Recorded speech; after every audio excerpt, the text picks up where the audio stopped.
la précision, la discipline que demande le métal est similaire à celle du jazz. La différence, c'est qu'on n'est pas des gros jammers, des métalleux. En général, on reproduit des chansons écrites.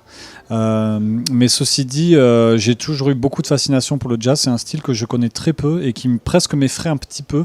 Je pense qu'il faut il faut persévérer, il faut dépasser presque le mur du son, tout comme dans le métal d'ailleurs, pour aller vraiment comprendre les subtilités du jazz. C'est quelque chose que j'ai pas vraiment fait, mais j'ai beaucoup de respect pour ce style qui tient les meilleurs musiciens de la planète. Alors si on vous avait dit il y a quelques années en arrière le parcours que vous alliez faire jusqu'à aujourd'hui, qui n'est pas terminé, bien évidemment, est-ce que vous auriez cru en cette bonne étoile ? Oui et non. Vous avez tout fait en tout cas pour. On a tout fait pour, mais c'est vrai que on peut pas savoir en avance évidemment. Après, on a tellement le nez dans le guidon, je dirais qu'on n'a pas encore le recul sur notre carrière non plus. Et ce qui est plutôt pas mal en fait. En général, il faut juste avancer, travailler dur, garder cette discipline, rester humble aussi. C'est un milieu compliqué, très difficile, qui est à la fois génial. On vit un rêve, mais c'est vrai que il faut rester centré. Il faut s'appliquer à faire de la bonne musique, des bons shows, continuer à travailler son instrument. Moi, je travaille énormément mon instrument. Et puis voilà, et puis normalement, ça roule après.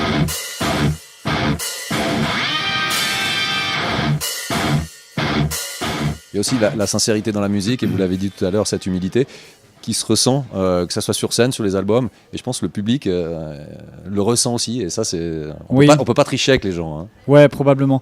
C'est vrai qu'on préfère voir des gens qui restent simples et qui ont un message fort, plutôt que de voir des gens qui se prennent la tête. J'aime personnellement pas voir les gens qui font les rockstars, ça me dérange, quoi. Ou alors ça peut être presque du second degré, mais ce que je veux dire c'est qu'on a un message qui est très premier degré, qui est très en même temps pur et puissant selon moi. C'est pas moi qui écris les paroles, mais je trouve que la façon dont Joe s'exprime, moi on travaille ensemble sur l'esthétique et sur les compos, mais c'est vrai que le message du groupe est pour beaucoup aussi. Vous parlez de ce projet, c'est comme si vous aviez un immense respect pour cette entité qu'est Gojira. Mais c'est une entité.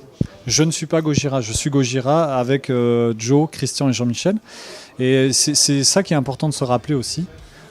Si demain le groupe s'arrêtait et que je faisais un projet parallèle, j'aurais probablement jamais le succès que j'aurais avec Gojira. Donc Gojira ne nous appartient pas, cette entité de 4 individus.